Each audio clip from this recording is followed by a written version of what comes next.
Nazo nyumba zaidi ya 7 zimeteketea katika mtaa wa Kimogoro katika wodi ya Kimogoro huko Sogoo, Narok Kusini baada ya mwanamume mmoja anayedaiwa kutaka kulipiza kisasi baada ya kukosana na mpenziwe kuchoma chumba chao.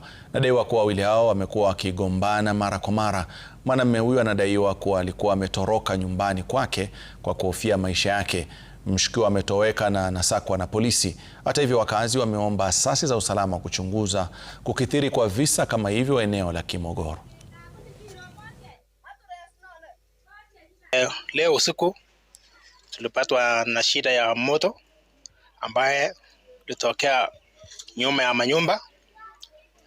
Nyumba zote zenye zilikuwa hapo nyuma, nyumba zangu zote zenye zilikuwa hapo zikaungua, zote zikaisha kabisa.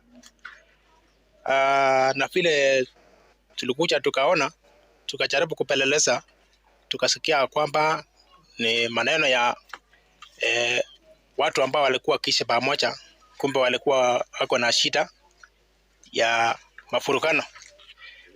Tukakuja tukagundua ya kwamba hawa watu walisababisha hizo manyumba kuungua, kuchomeka kabisa, mpaka kila kitu, hata hatukuweza kuokoa kwa hizo manyumba.